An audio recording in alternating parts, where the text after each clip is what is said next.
माघ मास कथा अध्याय 4। जय श्री कृष्ण। राधे राधे। आप सभी को माघ मास की हार्दिक शुभकामनाएं। आप सभी का दिन शुभ हो और मंगलमय हो। भगवान श्री कृष्ण की कृपा सदा सर्वदा आप सभी पर बनी रहे। आज आप सुनेंगे माघ मास कथा अध्याय 4 विष्णु चालीसा के साथ। आज का अध्याय शुरू करने से पहले आपको सुनाते हैं गणेश भगवान की एक ऐसी कहानी जो आपको हर दिन सुननी चाहिए। एक गांव में एक बुढ़िया रहा करती थी। वह बहुत गरीब थी। रोजाना लकड़ियां बिनती और उन्हें बेचकर जो कुछ मिल जाता उसी में अपना गुजर बसर किया करती थी। एक दिन की बात है, बुढ़िया माई जंगल में लकड़ियां चुन रही थी, तभी उसे एक छोटा चूहा दिखाई दिया। सर्दी के मौसम में वह नन्हा सा चूहा ठंड से कांप रहा था। बूढ़ी माई को उस चूहे पर दया आ गई और वह उसे लेकर अपने घर आ गई। घर आकर उस चूहे को गरम गरम कपड़ों में लपेटा और पीने को गरम गरम दूध दिया। क्योंकि उस बुढ़िया माई का कोई भी नहीं था, तो उन्होंने उसे अपने बेटे की तरह पालना शुरू कर दिया। अपने बेटे की तरह प्यार करने लगी और उस चूहे का नाम भी उन्होंने रख दिया मूसा। धीरे धीरे सारे गांव वालों को पता चल गया कि बुढ़िया माई के एक मूसा नाम का बेटा है। अब समय बीतने लगा। एक दिन की बात है, उसी नगर के राजा के बेटे का विवाह था। पूरे नगर में से प्रत्येक घर से एक व्यक्ति बारात में जा रहा था। पड़ोसियों ने बुढ़िया माई से पूछा, माई, आपके घर से राजकुमार की बारात में कौन जाएगा? तो बुढ़िया माई बोली, मेरे तो मूसा के अलावा और कोई है नहीं, तो मेरे घर से तो मूसा ही जाएगा। आप सभी मेरे बेटे का भी ध्यान रखना और इसे बारात में साथ ही वापस लेकर आना। अब बारात वाला दिन आया। बारात वाले दिन गांव वालों के साथ बुढ़िया का बेटा मूसा अर्थात चूहा भी गया। बारात पड़ोसी नगर में जा पहुंची। वहां सारे बाराती तालाब में स्नान करने लगे। तब वहीं एक तरफ मूसा भी स्नान करने लगा। तालाब के सामने ही राजा का महल था। महल के झरोखे से राजकुमारी बारातियों को देख रही थी। जब उसने तालाब में बारातियों के साथ एक चूहे को स्नान करते देखा तो आश्चर्य में पड़ गई। शाम को राजकुमार की बारात सज-धज कर बैंड बाजे के साथ महल में पहुंची। वरमाला के समय राजकुमारी को लेने उनकी सखियां गईं, लेकिन वरमाला में राजकुमारी नहीं आई। विवाह में देर होते देखकर राजकुमारी के माता पिता ने एक नौकरानी को भेजा, लेकिन तब भी राजकुमारी नहीं आई। अब विवाह का मुहूर्त चल रहा था। तब पंडित जी कहने लगे, दुल्हन को जल्दी से बुलाइए, मुहूर्त निकला जा रहा है। अब आखिरकार राजा रानी अपनी बेटी को बुलाने गए। तब राजकुमारी कहने लगी, मैं इस राजकुमार से विवाह नहीं करूंगी। ये बात सुनकर माता पिता ने उसका कारण पूछा, तो राजकुमारी कहने लगी, उस बारात में एक चूहा भी आया है, मैं तो उसी के साथ विवाह करूंगी। राजा रानी ने राजकुमारी को खूब समझाया कि वह चूहा एक गरीब बूढ़ी माई का बेटा है, तुम वहां जाकर बहुत कष्ट में रहोगी। लेकिन राजकुमारी नहीं मानी, जिद पकड़ ली कि मुझे विवाह करना है तो सिर्फ चूहे से। तब राजा रानी अपनी बेटी की जिद के आगे कुछ नहीं कर पाए। फिर राजा ने बारात को सारी बात बताकर क्षमा मांगी। इधर दूल्हे सहित पूरे बाराती बिना कुछ खाए पिए नाराज होकर वहां से चले गए। फिर राजा ने राजकुमारी का विवाह उस मूसे से करवा दिया। उधर बारात वापस नगर में आई तो बुढ़िया माई ने नगर वालों से पूछा, तुम सब तो आ गए, परंतु मेरा बेटा मूसा कहाँ है? तब एक व्यक्ति कहने लगा, बुढ़िया माई, तुम्हारे मूसे का तो राजकुमारी से विवाह हो रहा है। वह तो तुम्हारे लिए बहू के साथ साथ धन दौलत भी ला रहा है। अब तुम तो बस बहू के स्वागत की तैयारी करो। बुढ़िया माई ने सुना तो बहुत खुश हो गई। झटपट अपनी झोपड़ी को लीपा पोता, सुंदर मांडने बनाए और गुड़ की लापसी बनाई।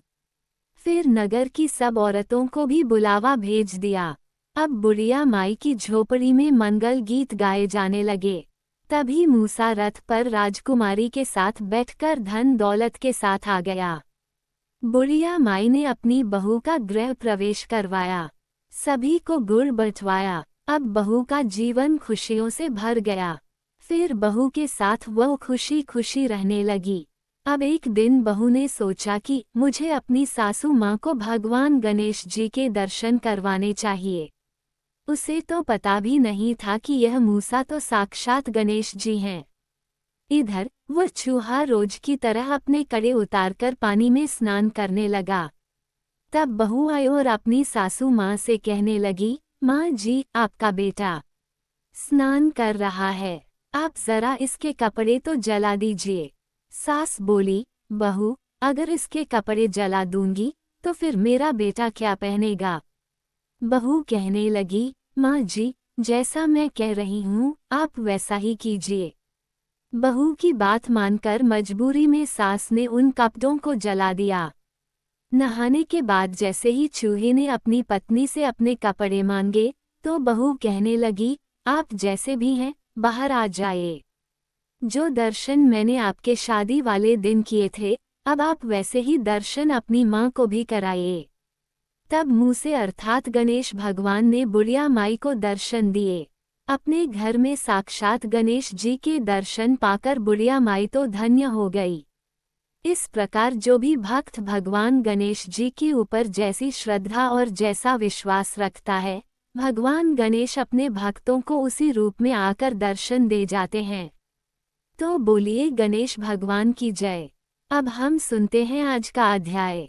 श्री वशिष्ठ जी कहने लगे कि हे राजन, अब मैं माघ के उस महात्म्य को कहता हूँ जो कार्तवीर्य के पूछने पर दत्तात्रेय ने कहा था।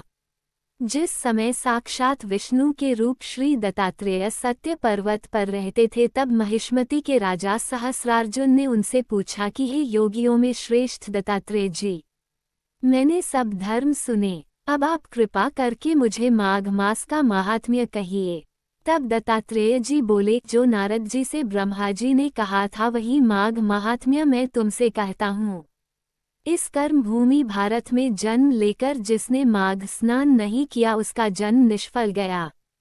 भगवान की प्रसन्नता, पापों के नाश और स्वर्ग की प्राप्ति के लिए माघ स्नान अवश्य करना चाहिए। यदि यह पुष्ट व शुद्ध शरीर माघ स्नान के बिना ही रह जाए तो इसकी रक्षा करने से क्या लाभ। जल में बुलबुले के समान, मक्खी जैसे तुच्छ जंतु के समान ये शरीर माघ स्नान के बिना मरण समान है। विष्णु भगवान की पूजा न करने वाला ब्राह्मण, बिना दक्षिणा के श्राद्ध, ब्राह्मण रहित क्षेत्र, आचार रहित कुल ये सब नाश के बराबर हैं।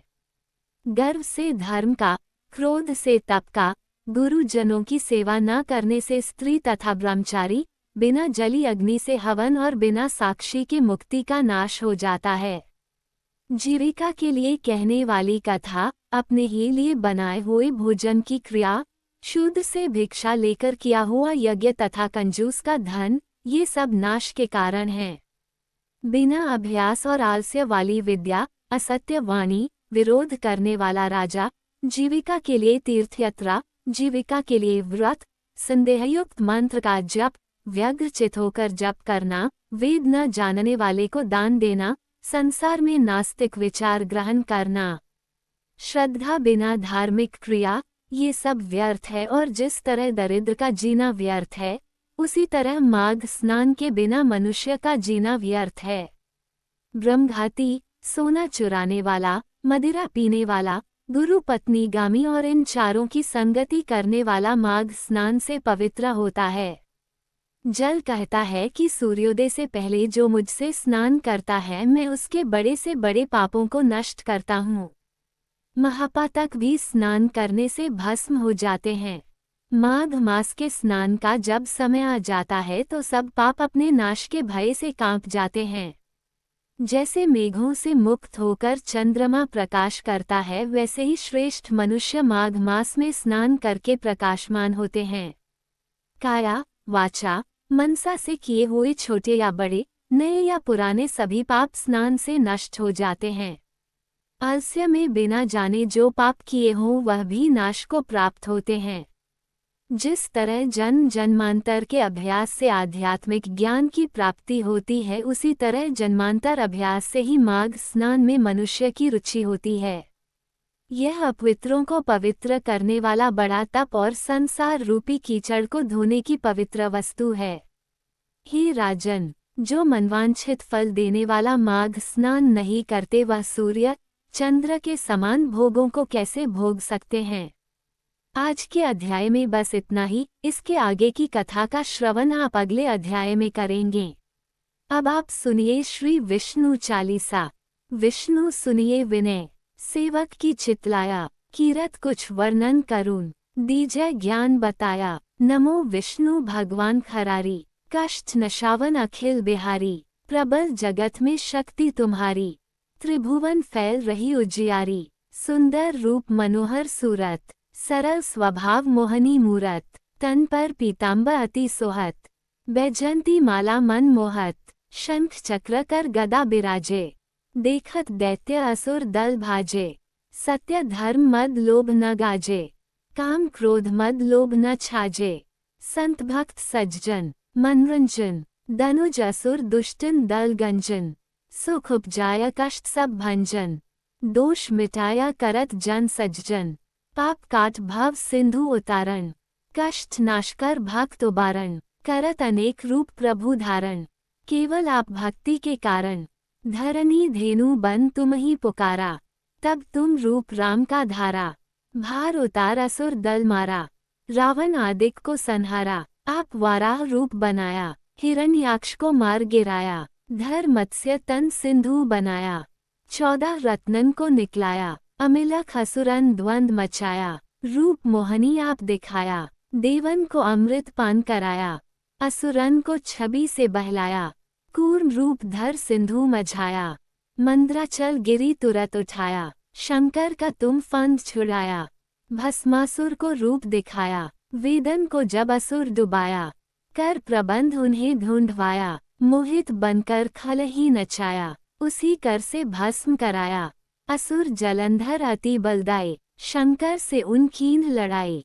हार पार शिव सकल बनाई, कीन सती से छल खल जाए। सुमिरन कीन तुम्हें शिवरानी, बतलाई सब विपत कहानी। तब तुम बने मुनीश्वर ज्ञानी, वृंदा की सब सुरती भुलानी। देखत 3 दनुज शैतानी, वृंदा आए तुम्हें लपटानी। हो स्पर्श धर्म क्षति मानी, हना असुर और शिव शैतानी। तुमने ध्रुव प्रहलाद उबारे, हिरणाकुश आदिक खल मारे। गणिका और अजामिल तारे, बहुत भक्त भव सिंधु उतारे। हरहु सकल संताप हमारे, कृपा करहु हरि सिरजनहारे। देखो मैं निज दरश तुम्हारे, दीन बंधु भक्तन हितकारे। चाहत आपका सेवक दर्शन, करहु दया अपनी मधुसूदन। जानू नहीं योग्य जप पूजन, होए यज्ञ स्तुति अनुमोदन। शील दया संतोष सुलक्षण, विदित नहीं व्रत बोध विलक्षण। करहूँ आपका किस विधि पूजन, कुमति विलोक होत दुख भीषण। करहूँ प्रणाम कौन विधि सुमिरन, कौन भांति मैं करहूँ समर्पण। सुर मुनि करत सदा सिवकाय, हर्षित रहत परम गति पाए। दीन दुखिन पर सदा सहाय, निज जन जान लेव अपनाए। पाप दोष संताप नशाओ, भाव बंधन से मुक्त कराओ। सुत संपत्ति दे सुख उपजाओ, निज चरणन का दास बनाओ। निगम सदा ये विनय सुनावे, पढ़े सुने सो जन सुख पावे। बोलिए श्री विष्णु भगवान की जय। उम्मीद करती हूँ आपको ये कथा पसंद आई होगी। अगर आपको ये कथा पसंद आई हो तो चैनल को सब्सक्राइब करें और वीडियो को लाइक करें। आपसे अगले अध्याय में भेंट होगी, तब तक के लिए